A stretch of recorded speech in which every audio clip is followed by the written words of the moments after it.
What's up, my young Padawans? The Force is strong with this video.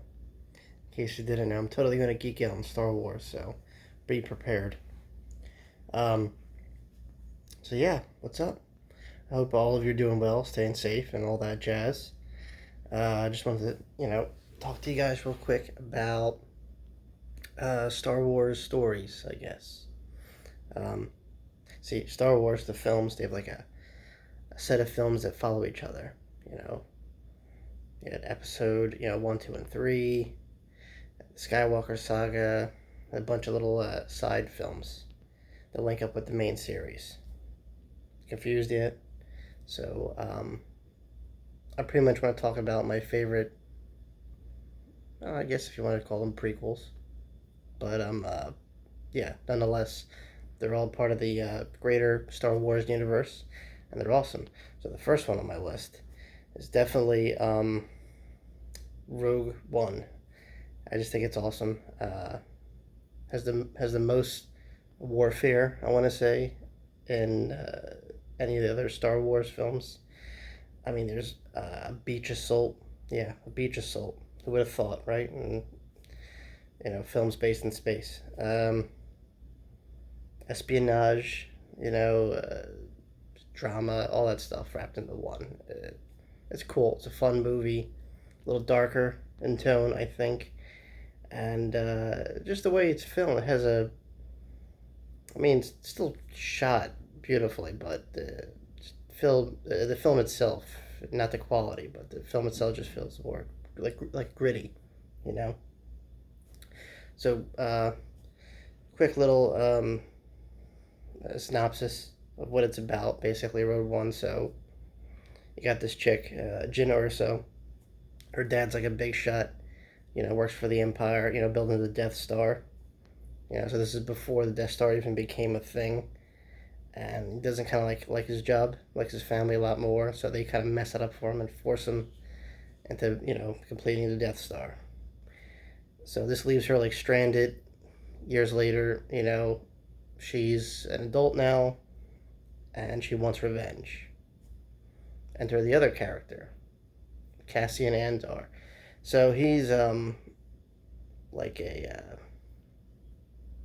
rebel spy, pretty much, and his main goal is to steal the plans for the Death Star, pretty much. That you know more or less have a weakness to talk about, pretty much, and so the entire film is filled with your typical Star Wars stuff, a lot of adventure, twists and turns, and I just thought it was fun. It's a great movie. It was one of the first. Yeah, it was one of the first Star Wars like side stories they made. I went to the big screen, and I want to say it got a good reaction. Like I don't know the numbers, but I think people enjoyed it. I know I enjoyed it. There was other ones too. There was Solo. Now we got the Mandalorian series on Disney Plus. But anyway, back to Rogue One. Just fantastic storytelling, action. The direction was good, and it just the fact that it had people from the original Star Wars, not the people that played in the original Star Wars, but those characters represented. Now, I don't want to spoil it for you. I'm gonna spoil it just a little bit, so I'll wait if you want to skip ahead. Okay, so anyway, the whole mission thing is like a suicide mission. That's all I'm gonna say.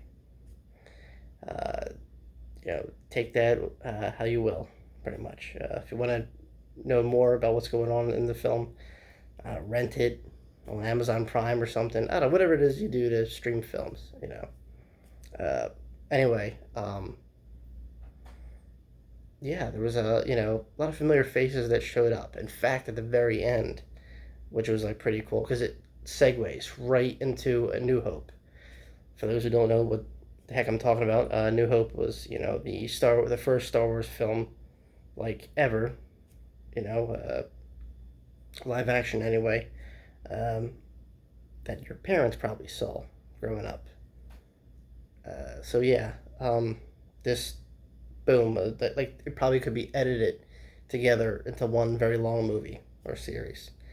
But yeah, definitely there's a little surprise at the end, which is kind of cool. Like, if you're definitely into Star Wars, you'd appreciate it.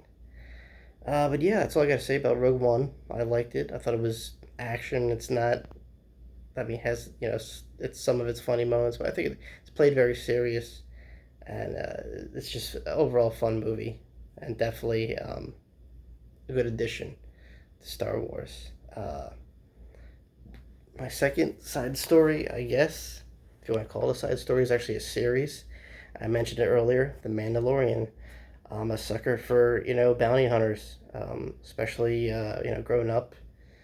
Whether it's a keychain, the action figure, but you guys should be familiar with Boba Fett. The dude with you know he was kind of like a cowboy outlaw type. He worked for Jabba the Hutt, did odd jobs. Was it assassin? Yeah. Down the road, like in the prequels, we learn how he came to be. But anyway, so who the heck are the Mandalorian? Well, they were like this, secret group of like warriors or whatever. Not so secret, but like their way of life, I think, was kind of like kept, on the down low. But you know, they evolved. They're just hardcore people. They got their own thing going on. Their own colony, their own way of life. So Mandalorian's pretty much this guy with no name. We learn his name down the road, but it's relatively like kind of kept it secret. He's just secretive, and another one I don't want to spoil that much, but it's like I said, it's a series, and every episode he comes across different people, different tribes, friends, enemies, all wrapped up in a Star Wars universe. Now, instead of this being a prequel, it takes place, I want to say, a few years, maybe, right after Return of the Jedi. So Return of the Jedi was like the last of the Star Wars films, the original Star Wars trilogy. You had New Hope, Empire, Return of the Jedi, and so yeah, and it's like the aftermath. But that's cool. Like if you're a fan of like spaghetti westerns, if you don't know what the heck that is, that's westerns that were made in Italy. Think of Clint Eastwood. You guys know who Clint Eastwood is, right? Well, that's who like the Mandalorian is, pretty much. Doesn't talk, don't know his name. He's there for a purpose. Stay out of his way, you know. But there's always there's either a flaw with the character, or he takes someone in. In this case, he takes a childlike baby Yoda, and the Mandalorian has to discover, okay, why is this little creature so important? And the story continues on from there, and you meet a lot of interesting characters. And like I said, I think it's a great addition. The star will really caught my eye. It's definitely for people that were in doubt with Star Wars. This definitely kind of pulled that out. Don't worry about all the other stuff coming, because the Mandalorian is so captivating, and just the lore, the expanded universe of Star Wars. We got season 2 coming pretty soon in October. A lot of interesting characters are going to be sprinkled about in season 2. That if you're a fan of Star Wars, then you probably already know who these individuals are, and it's just fun. Like I said, it's an overall great watch. You can binge watch it now if you have Disney Plus or whatever method you use to watch TV series. I just think it was great. Like I said, definitely Star Wars feel 100%, but also kind of could stand on its own 2 feet. The Mandalorian is epic.